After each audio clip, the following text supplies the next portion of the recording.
It's a marvellous story. Looking back over the 4 days, very popular American player, and even on the world stage, very popular amongst the European fans as well. Went in on Thursday, number 1 in the world, head and shoulders above everybody else, and he's certainly done the business. Made no mistakes, posted a great round on Thursday, 7 under, which really set him up for the weekend. Again, it was an unusual 4 days with players playing long days, which they wouldn't really be used to at all, playing in excess of 18 holes. But really on Saturday, Dustin moved away from the field with 4 shots. A couple of key holes, I feel. He eagled the second where the pin position was top left. He literally had no business getting an eagle there. Second shot was a tap-in eagle. And then a birdie on the 4th, which was a huge, maybe 50, 60 footer putt. But as I said, world class, kept his composure on Sunday. Obviously, the history books will show that 4 shots is really no lead at all going into any major, especially at Augusta. We all remember Rory lost 4 shots before the 10th in his unfortunate year a few years ago. As I said, he started unlucky enough with a bogey on the 4th, which is the par 3. And then on the 5th, he couldn't avoid the deep fairway bunker. Played a magnificent approach, but just missed the putt. Looked like the wheels might be coming off. That brought him to 15 under. At the same time, Rory was 11. People were thinking, was it going to be a miracle? But his birdie on the 6th really put an exclamation mark on his round. And then with the soft conditions, he really just had to play sensible golf. And at the end of the day, what a scene. Tiger putting on the green jacket. And he only has 5 months to wait for another opportunity. Yeah, you really couldn't have scripted it really. And I know I listened to a couple of his interviews afterwards, and in fact we're going to play a little clip of him in a while there as well. He was quite emotional afterwards as well, Paul. But it's lovely to see, because obviously as fans, that's really all we're hoping for. Friends probably think, geez, why are you following the golf? Well, really, it's nice to see these guys. Tiger for years was a bit of a machine, no emotion, and recently he's coming out with a softer side. But it's great to see the emotion. I remember Brandt Snedeker years ago was leading going into Amen Corner on the Sunday, had bogey, and they interviewed him after, and he choked up. And that's, as fans, that's what we want to see. We know most of these guys are multi-millionaires, but we love to see that raw emotion. And by God, there's raw emotion when you've been interviewed on the 18th green at Augusta with the green jacket sitting on your shoulders. Absolutely, yeah, really spine-tingling indeed. And this is going to do his confidence the world of good, I'd imagine, Paul, going forward now. Your own view of where he stands now at the minute and what's ahead of it's in line to be a stellar career now, really, isn't it? It certainly is. He's been unlucky over the years. People will be aware. In 2015, US Open, he 3-putted the last, gave it to Jordan Spieth. He was unlucky. He had a ruling against him on the 18th in the US PGA in 2010. Missed out in the playoff. He obviously, like everybody remembers, even non-golf fans remember, he slipped down the stairs prior to the start of the 2017 Masters when he was a red-hot favourite. And of course, it all started back in 2010, the year Graham McDowell won the US Open. But people seem to forget, DJ went into the final round 3 shots ahead and shot an 82. But he's never complained. He's always been very likeable. As I said, probably a little bit standoffish, a little bit quiet. But realistically now, he looks like the Masters. He's going to be in contention for the next 10 or 15 years at the Masters. He could turn in, he could follow in the steps of the multiple Masters winners, of course, Tiger and Jack Nicklaus. But it looks like he has the game.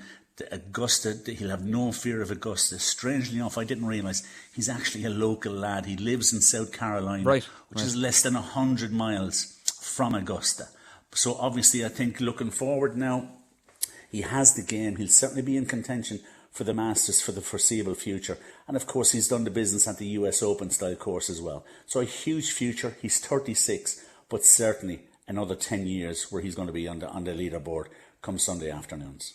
Yeah, that was a really sweet one as well, being so close to Augusta. And I suppose over the course of the weekend, Paul, for a while we didn't think we'd see any Masters, but how did you rate how the November event went? I know obviously without spectators, but the amount of people that were hooked to it over the weekend, and generated great debate as well, throughout the country, didn't it?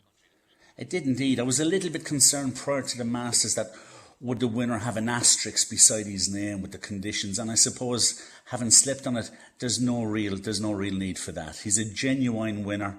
The committee themselves, they run the championship themselves. To anybody who doesn't follow golf, it is actually an invitational. So the championship committee at Augusta, they'll certainly be very happy with the winner. Obviously, observers will note the pin positions on Sunday were not too favourable for a very low round. I'm thinking of the 5th and the 16th, to name two that weren't in their normal pin positions for Sunday. Regretfully, 20 under will be a nightmare winning score for Augusta. And now they've got 5 months. They only have 5 months to make the decision. And I think the whole golfing world will be looking on and see, well, what will the Masters do? What options do they have? Of course, the obvious option that will really come out of left field is, will they play with a standard ball? But then that really is, it's a call, it's a private club. As I said, it's invitational only. And on the invitation, if you get it and one of the terms and conditions is a standard ball, I don't think many people will refuse it. So that'll be fascinating to see. They have made one or two other small little changes. They've gone from the top 15 qualifiers this year to come back automatically down to the top 12. And as I'm sure was fairly evident on social media, they do control the television feed. There was no live coverage of the first 2 or 3 holes of the final group on Sunday. But all in all, the championship, the Masters, it's a cornerstone of golf, and it will certainly be a cornerstone going into the future. Yeah, it certainly will indeed. Nicely summed up. And just briefly there, Paul, the Irish performances over the course of the weekend, how did you rate them? Well, we had 4 Irish players in the field. Graham McDowell missed the cut, but obviously probably just happy to be there. Our amateur, who was the defending amateur champion, James Sugru from Mallow in County Cork, played with a Lathabal last group out on the Thursday. Struggled a little bit on the Thursday, but posted a low round 71, which in the record books is the best ever round by an amateur player from Great Britain and Ireland. Lowry's probably had the most successful week. This is the first time he's made the cut. But getting back to the championship committee at Augusta, they showed him the respect that he was due. He's the Open champion. He was paired with Tiger and the US amateur champion. He must have learned a lot. With the draw, the way it happened in the end, he played with Tiger on 3 of the 4 days. So you would think he's learned a lot and he'll be chomping at the bit to get back in 5 months' time. And again, guaranteed, because of the Open Championship status, he's guaranteed to play the Masters for the next 3 events. So Shane Lowry could be the dark horse when it comes to April. Rory, what can we say? He breaks our heart every time.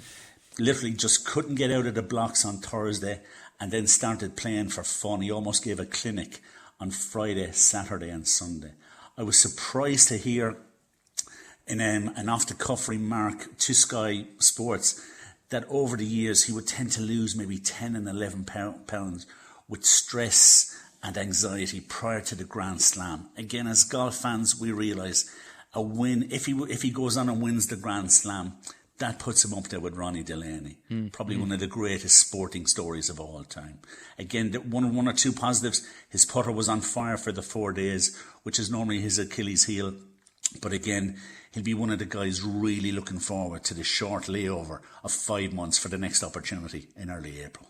Yeah, absolutely. Bring it on indeed. I suppose they're the margins, aren't they, of sport and golf, and that's why we love it. And I suppose to do a wrap on it, Paul, such a strange year and still unprecedented times, but how would you look forward now to, say, golf's next setting, and fingers crossed, on the 1st of December now that restrictions can be lifted and open up the golf courses, and that in itself can give people a lift over the old Christmas, can't it?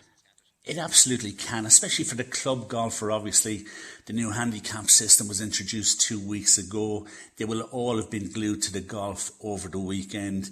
A lot of them, it's hard to know. The 50-50 breakdown with golf fans, you either love Tiger or you hate him.